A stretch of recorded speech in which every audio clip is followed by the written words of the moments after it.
Bonjour et bienvenue à Matin Bonheur. Merci. Vous êtes habillé comme un roi. Oui, je devrais, puisqu'il s'agit de langue maternelle, dire Nomaché, ça c'est dans ma langue maternelle. C'est d'où ça?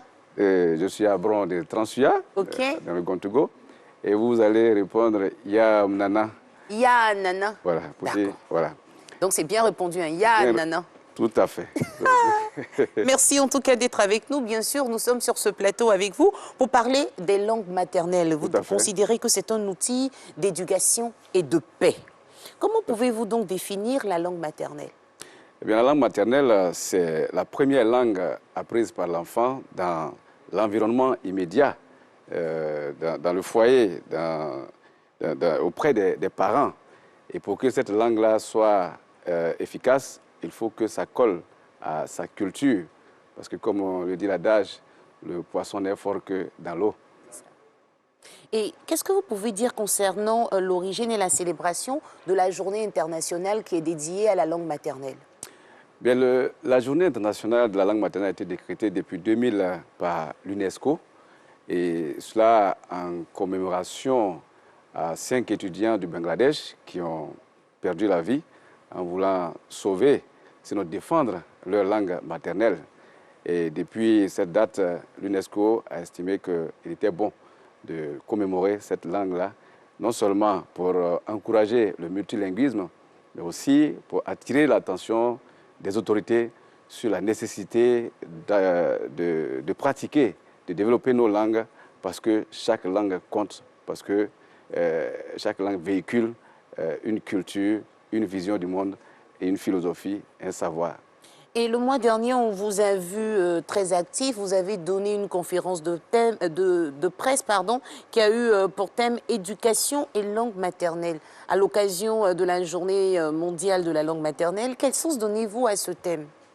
Oui, le sens que nous donnons à ce thème colle parfaitement à l'actualité.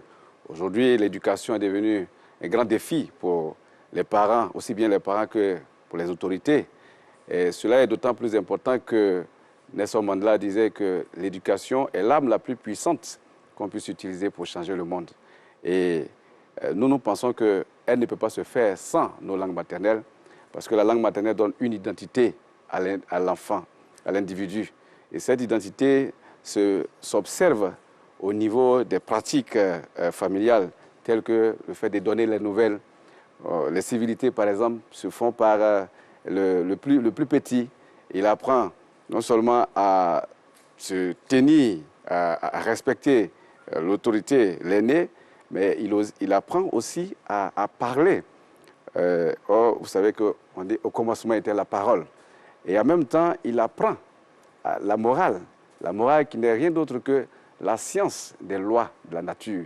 Donc, quand il apprend tout ceci, eh bien, il devient un citoyen mûr. Et à côté de cette morale, il a une identité.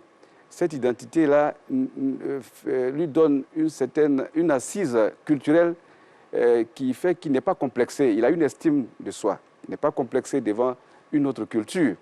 Et donc, il ne changera pas, par exemple, il ne sera pas enclin à changer, par exemple, de teint. Parce que, justement, ce teint-là est présenté ailleurs comme étant le meilleur. Il n'aura pas de complexe devant une chevelure, la coiffe qu'avait son arrière-grand-mère, sa grand-mère ou sa maman. Il mettra cela avec fierté. Voilà. Donc en fait, tout ça participe à son Voilà, éducation. tout ça participe et c'est toute cette culture-là, ce savoir-là qui est mémorisé dans la langue, qui est l'aiguillon de la culture, qui est le ferment de la culture. Donc, quand vous perdez la langue, vous perdez aussi toutes ces pratiques-là et vous constatez comment la jeunesse va à volo.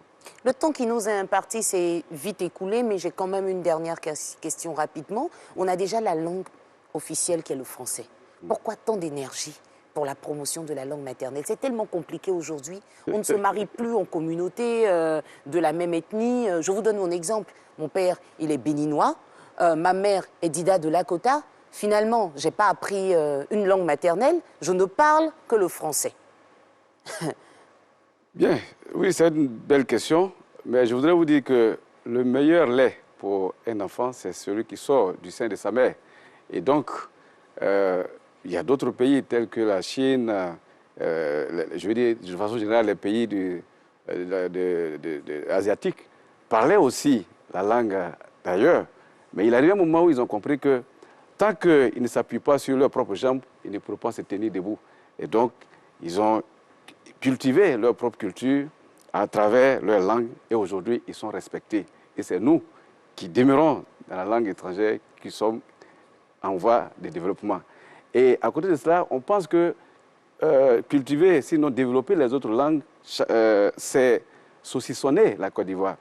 Mais regardez dans la forêt, pour qu'il y ait une forêt luxuriante, il faut que chaque arbre soit fixé sur ses racines. Régis Kofi, si on devait dire merci à toutes et à tous de nous avoir suivis dans votre langue maternelle, on aurait dit quoi? Waouh, ça c'est une colle. Je ne suis pas la seule à ne pas parler sa langue maternelle. Je ne suis pas la seule. Sérieux? Sérieux, vous êtes comme moi? Ben oui, je peux commencer, mais je ne Bon, je ne pourrai pas terminer. Essayez un tout petit peu. En Mangbatou, voilà. Voilà. Ça veut dire tout le monde, mais en Mangbatou, mot. Merci. C'est compliqué, Régis. On vous laisse aller vous apprêter. On se retrouve à 7h30. Merci beaucoup. Par contre, je comprends. Vous comprenez, Par mais contre, je comprends. parler, c'est difficile. Mais parler, c'est difficile. D'accord. Voilà, on est nombreux. On parlait de la langue maternelle. Merci à la réalisation qui nous permet de garder encore sur ce plateau Monsieur Adou Akwasi. On est tous concernés, n'est-ce pas, Jacques Brou? C'est chaud. Voici, moi, je ne parle pas. Lui, il comprend, il ne peut pas parler. Qu'est-ce que vous faites concrètement pour changer les choses? Oui, concrètement, ce que nous faisons, c'est que là, vous avez demandé pourquoi tant d'énergie. Je voulais indiquer que dans un pays, chacun doit sentir sa mission. Et nous avons senti que nous nous sentons investis de la mission de promouvoir la culture à travers nos langues pour contribuer au rayonnement de la Côte d'Ivoire. Et ce que nous faisons sur le terrain, c'est d'abord la sensibilisation. Par la sensibilisation, on a pu, depuis 2011, commencer la célébration de la Journée internationale de la langue maternelle en Côte d'Ivoire.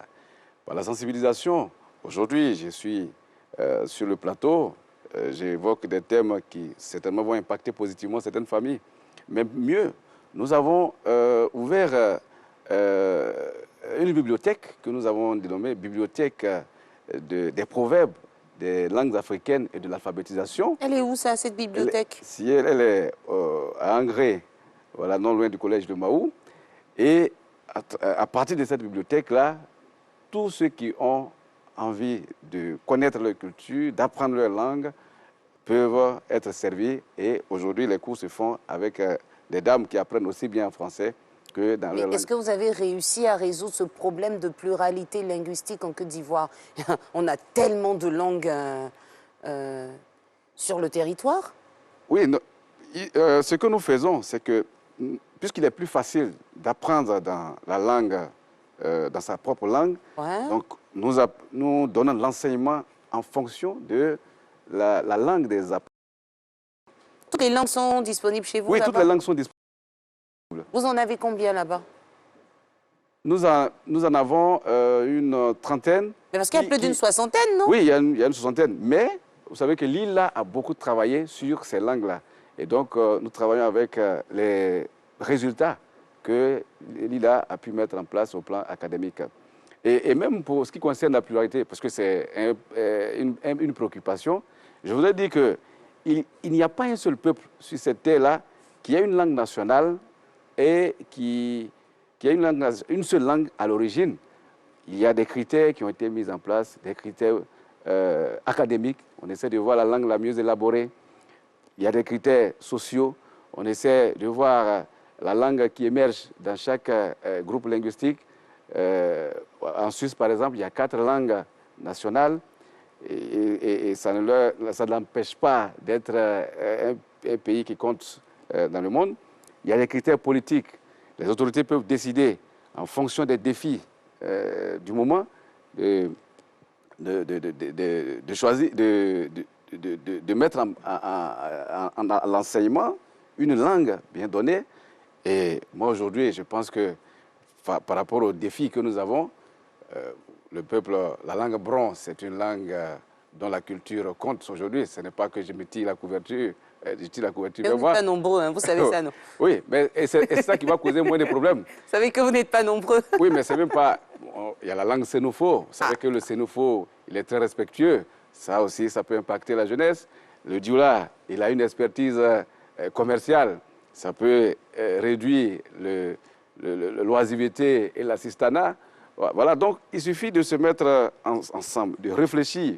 Et comme de la réflexion sort toujours la lumière, une lumière qui pourra faire rayonner voilà, la Côte d'Ivoire au plan culturel, je pense que les autorités doivent nous appeler pour que nous puissions, comme on a toujours besoin d'un plus petit que soi, dire que le chef de l'État, il fait beaucoup pour la jeunesse. Et c'est comme un papa qui, malgré tout ce qu'il fait, voit ses enfants qui meurent, qui pleurent, qui ne sont pas satisfaits.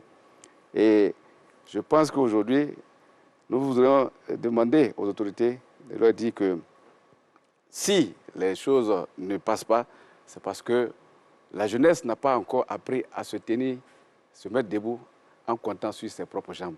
Et la langue maternelle est un élément essentiel qui leur permettra d'avoir une assise morale, une identité et surtout avoir un esprit de créativité.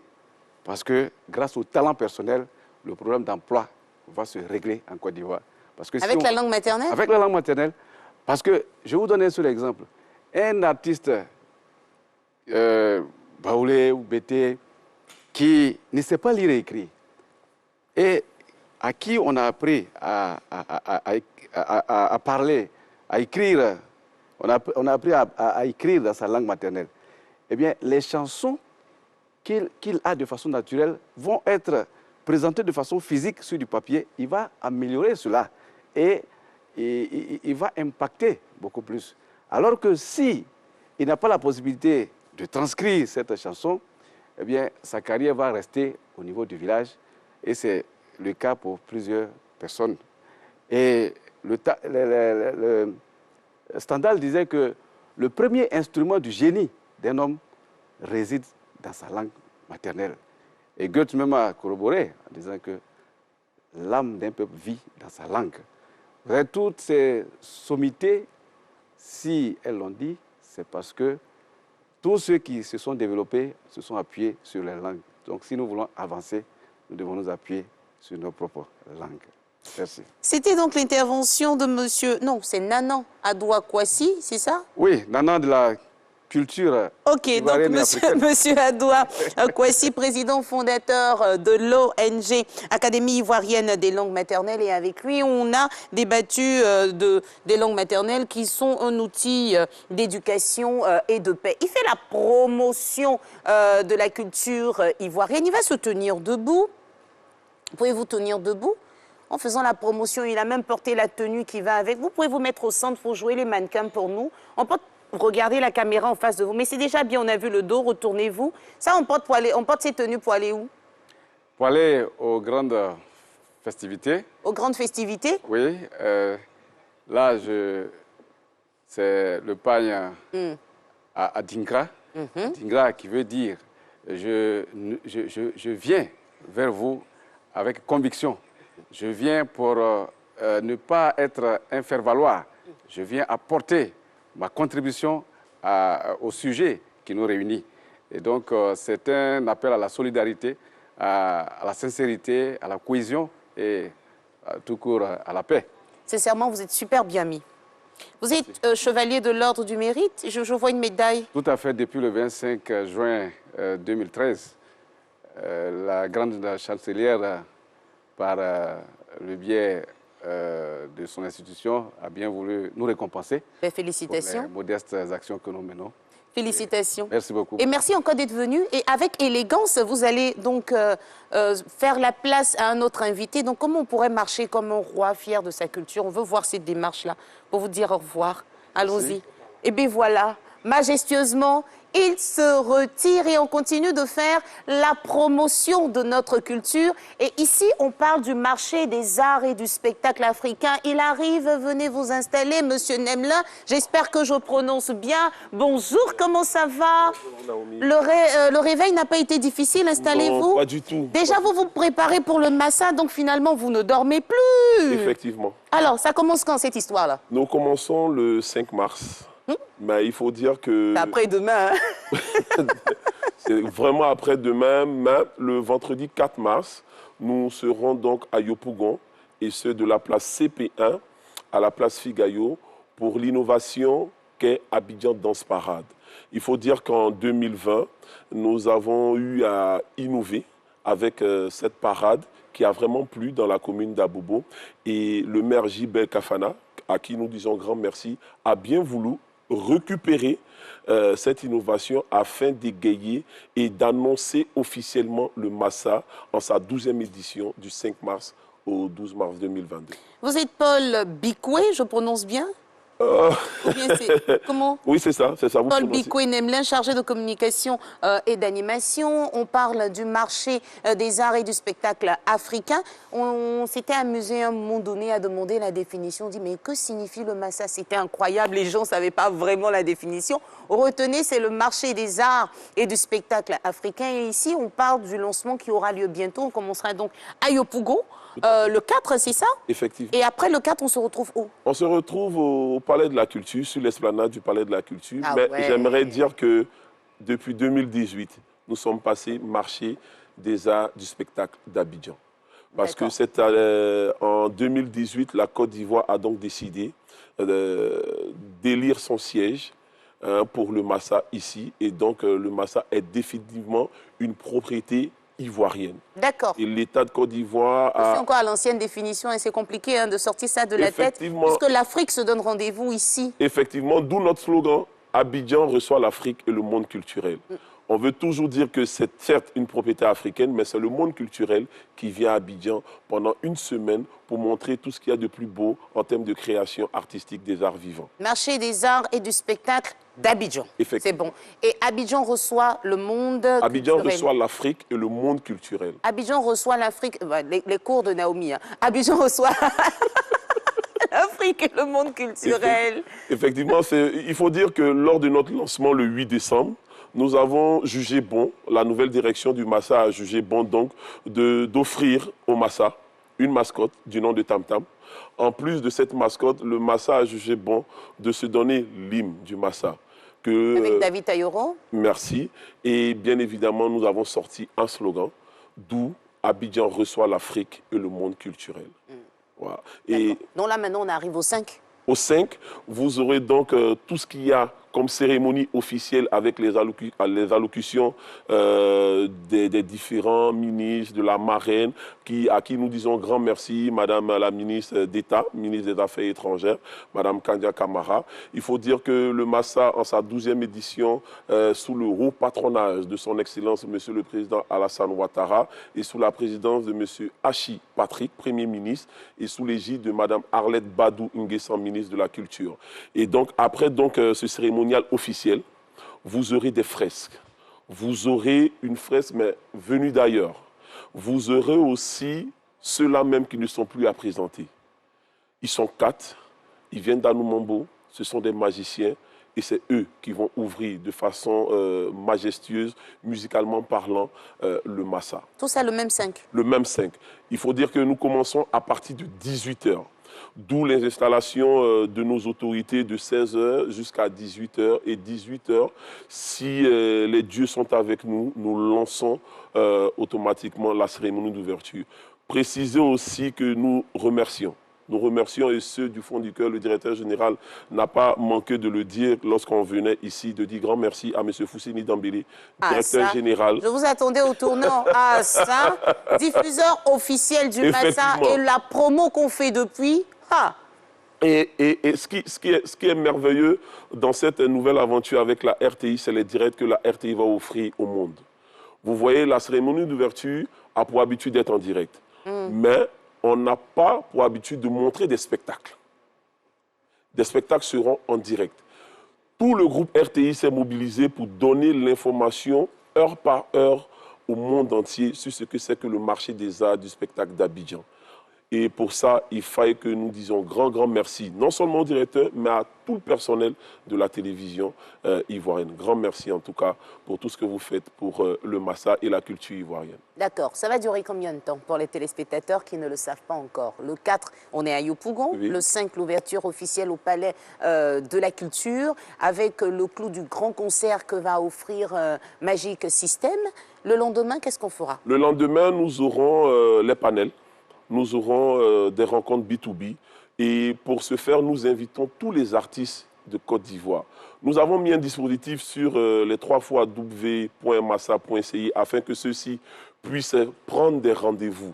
Mais voulant apporter le professionnalisme aux hommes de la culture ivoirienne, vu que la nouvelle dénomination de notre ministère parle d'industrialisation, nous avons donc mis un autre système où des artistes peuvent venir. Après ceux, bien sûr, qui ont pris des rendez-vous, pourront discuter avec les meilleurs professionnels et les meilleurs diffuseurs. Il faut dire que nous avons mis les bouchées doubles sur ce que c'est que les professionnels, les promoteurs de spectacles et les diffuseurs. Nous avons fait venir pas mal de la France, de la Colombie, des États-Unis, du Canada. Ceux-ci arrivent pour la première fois pour découvrir ce que c'est que la Côte d'Ivoire.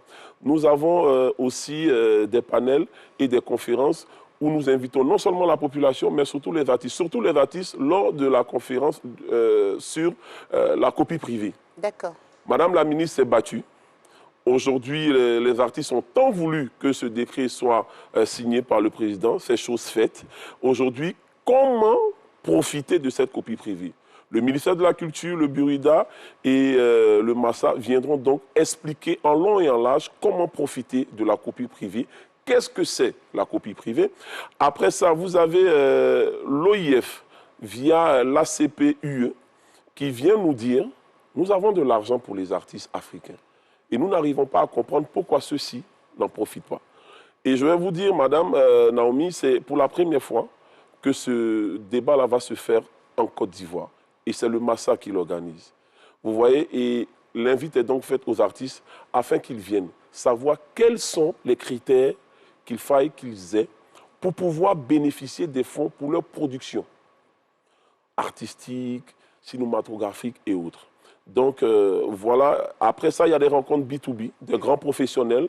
Et ce qui est bien au Massa, je ne sais pas pourquoi, mais depuis que le Massa a été créé, c'est le théâtre qui signe les plus gros contrats. Et donc, cette fois-ci, dans cette centaine d'hommes de médias, de diffuseurs, de professionnels et tout, la moitié sont des hommes de théâtre. Parce qu'ils nous disent que le théâtre ivoirien, c'est quelque chose d'extraordinaire et qu'ils viennent encore découvrir.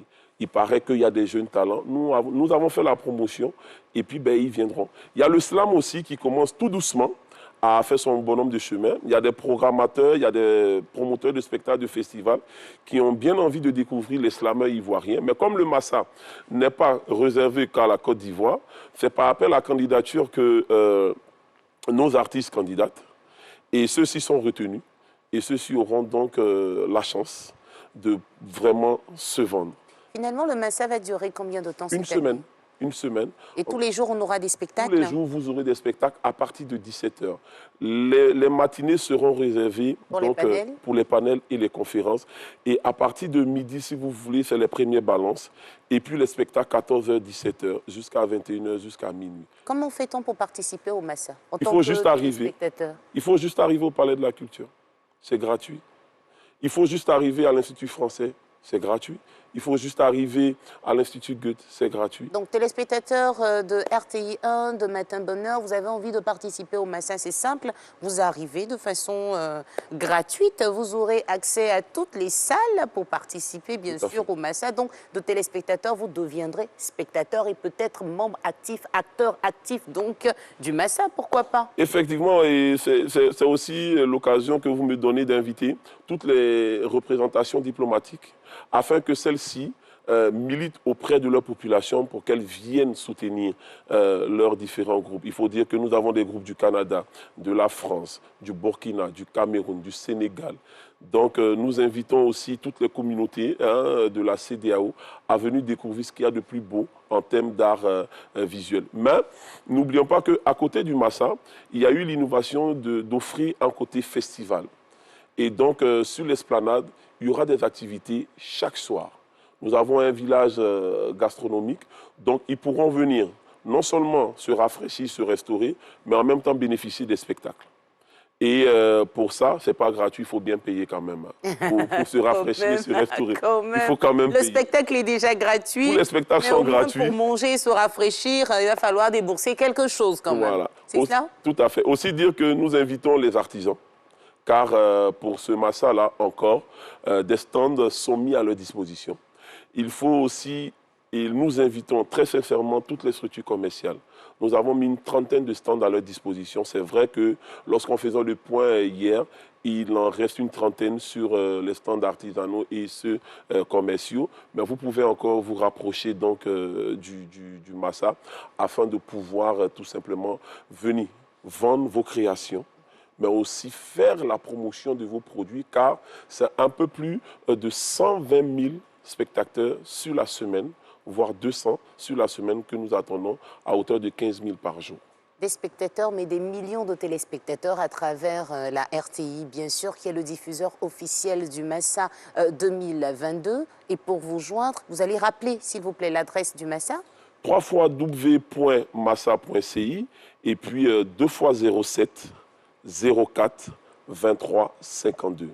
2 fois 07 04 23 52.